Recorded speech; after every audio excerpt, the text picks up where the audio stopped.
So let's talk about something. Actually, come up with a couple of calls actually this morning about your hopes and fears for a Labour government, and this is being played out already. Again, I don't know, hopes and fears of a Labour government. I mean, this is already happening under the last 14 years of a Conservative government, and this is the incredible and utter, I mean, just bizarre way in which gender ideology is sweeping our public and charitable sectors. But I would say it's also, by the way, all over the private sector too.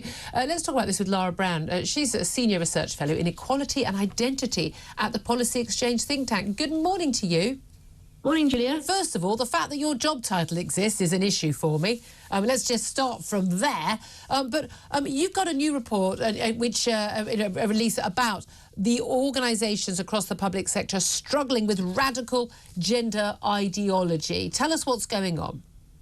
So I think what this election cycle has shown and what those calls just showed is that people really care about women's rights. They want to know that women's single-sex spaces are protected and their children won't be taught harmful ideology. So Policy Exchange produced a new report today. It's part of our compendium, and that provides a documentary record of how wide-reaching trans is. And we want to show 31 examples of where gender ideology has embroiled every government department. It's affecting local government, education, justice, our schools, our prisons, our sports. And we want to highlight these examples so that the next government has a sense of where to start with unpicking this sort of capture. Well, the next government, according to the polls, is going to be Labour. They've made it very clear they've got no intention of doing this. Look, I have battles with people on Twitter all the time, nearly always men, by the way, who are telling me, don't know why you're so obsessed with what's between people's legs. I don't know why you're so obsessed with what goes on in women's toilets. And I would say, well, you know, if you're a woman, then feel free to say you don't care about these things. But every woman I know certainly does. But here's the thing: when we talk about this stuff, this ideology is impacting. What do we mean by that? In what way is it actually impacting people in the workplace, impacting schools, impacting hospitals, impacting civil service or charities? In what way, day to day, is that impacting people's lives? Yeah, I think I can give you a few examples here that are really important. Every single week, biological males compete in the female category in women's sporting events. Just call them men. Just call them men.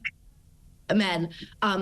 If your child decides that they're trans in a school, Policy Exchange has found that only 28% of schools would actually tell you. So your child could be transitioned without you knowing. Moreover, in their RSHE lessons, they're going to be taught that gender is a spectrum, that they can be born in the wrong body, that transitioning might be the answer to various... All of which is a lie, and actually I believe is actually in breach of the law in terms of preaching sort of political ideology, which is what this is. And yet parents don't know they're being taught it. Teachers think they're being nice and kind and inclusive, and it carries on. Well, this is one of the scariest issues, actually, that we've highlighted, is that a lot of schools buy the RSHE material from activist campaign groups and charities. Yeah. You might have seen the genderbread man worksheet. Yeah. And these schools are told that they can't share the materials with parents. Which is a lie. Yeah. It's a complete lie. And the Education Secretary has been quite clear on this. But what we need is new guidance for all schools that says that they absolutely must share materials with parents. No, we don't. What we need is a law that says you can't hire these Stonewall captured people to lie to our children. That's what we need. I completely agree, Julia. And there's some guidance under review at the moment, which can be passed into law by the next government if they want to. And it's therefore very important we keep the pressure up. We know they don't want to. But look, that's what's happening in schools. I'm as concerned about that as anyone else. These are vulnerable children who are basically being sold a complete lie. And I think it's absolutely terrifying and dangerous. The fact this continues after the cash review, I find extraordinary. But there we are. We talk about feelings, not facts, don't we?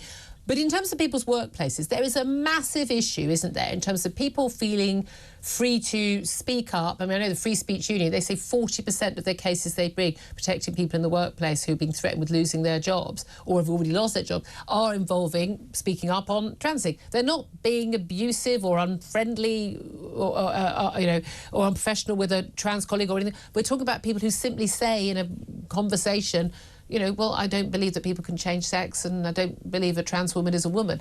Actually, the views of the majority of the population. But people are losing their jobs over this. Yeah, I mean, policy change, some polling a few months ago, around a third of people self-censor at work for fear. Yep. And what we've highlighted in this compendium is a number of court cases where someone has lost their job. And the law is on our side. Gender critical speech is protected, but that doesn't help you if your employer is captured and lose your job. Yep. And going through an employment tribunal is a horribly lengthy and unpleasant process. And you won't get another job because you were someone who took their last employer to a tribunal. Exactly. So one of the cases we highlight, which I'm sure you covered at the time, was Ros Adams versus the Edinburgh Rape Crisis Centre. It's a gender-critical woman working at a rape crisis centre who didn't believe, who believed that sort of sex could be changed, and who believed that rape knew that sex couldn't be changed. Yeah, you see, we mustn't. This is the thing. You see, we mustn't give in to the language. Yeah. She knew sex was immutable, and she thought that rape crisis victims had the right to receive a female therapist. And she was hounded out of her job for saying that. And she has won her case, but it's extremely lengthy and expensive, and she required the support of people like the Free Speech Union. Yeah. So that needs to change, and that's why we've highlighted in this report the number of but people, I often hear there's a few things they get into some of the newspapers, and then people talk about them, and then I've had lots of people, I mean, friends of mine, they'll dismiss this and they'll say, oh, it's a handful of cases. No, these are just the ones you hear about. It's happening on a grand scale, and as you say, so many people are having to self-censor so that it doesn't happen to them, and because HR departments are completely captured by this narrative.